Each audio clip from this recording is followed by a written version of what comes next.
Here. Sure. Thank you.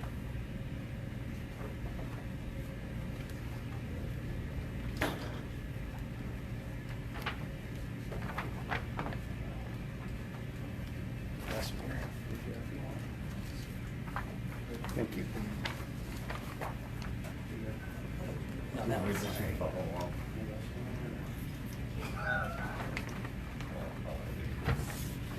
I didn't want it. Well, good morning. Prosecutor Mowery and I each have a statement for you. We'll provide you with the information we can in those statements, and that will be pretty much what we can provide for today.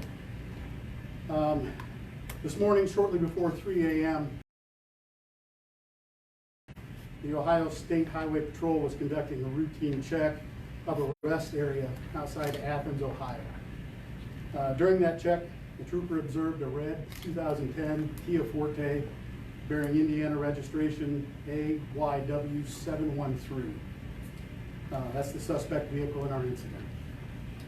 Upon further investigation, it was determined that Matthew Rodriguez was in the rest plaza. He barricaded himself in the bathroom in that facility. Support officers were called to the scene. Eventually, a SWAT team and negotiator was there. And shortly before 5 a.m. this morning, Mr. Rodriguez surrendered and was taken into custody without further incident. He's being held at the Southeastern Ohio Regional Jail. And this morning, a warrant was issued from the Noble County Superior Court 1 for 1 count of murder and 2 counts of attempted murder. I do want to take a moment to commend my officers, and specifically my detectives, Detective Sergeant Hanshew, Detective Davis, the detectives and officers from other agencies that assisted us. They have done some very tireless work over the last 48 hours, and they have been extremely effective and have done an outstanding job, and my hat is off to them. I'll turn it over to Prosecutor Mowery now.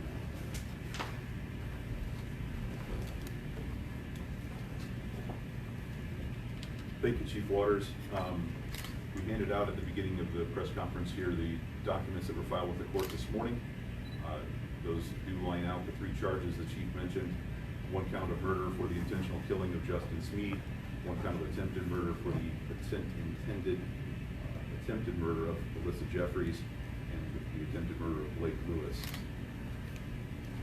We also provided the affidavit of probable cause that was filed with the court today. As you know, most of the rules about what I can tell you prevent me from saying much of anything else other than what's contained in the affidavit of probable cause.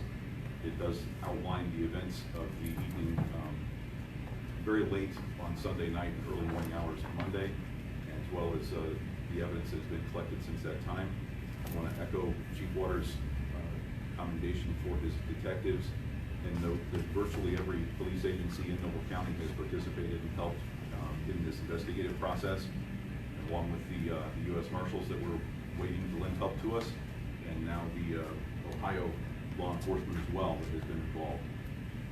We did talk to Chief Waters, and I spoke with the family of Justin Smead just before this press conference to inform them of the charges.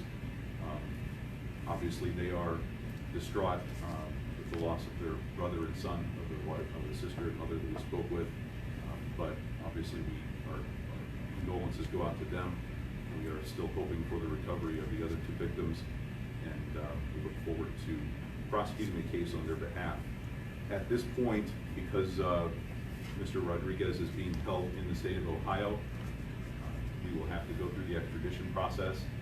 That process can take anywhere from a few days to a few weeks to accomplish, but at some point he will be brought back to Noble County, and that's where he will face the consequences for his actions. As I said, my ability to comment is fairly limited, but if you do have questions, we'll do our best to answer them. Any reason why down there? Might go, that was not on the list of any place that I was told. Is it still believed to be random? We don't know of any link between the victim and the suspects at this time. Any updates on the 2 victims in critical condition? 1 victim is still hospitalized, 1 victim has been released.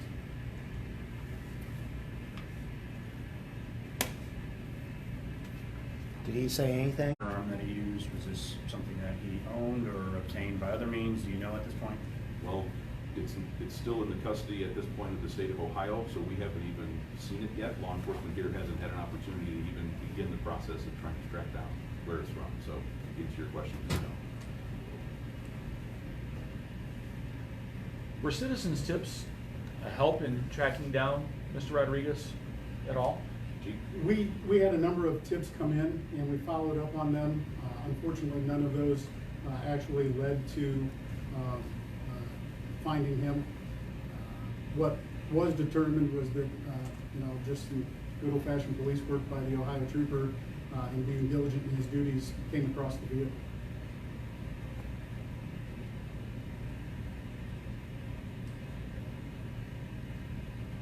If we don't have anything else, we'll be glad to wrap it up and let you all get to work. Thank you all for coming very much.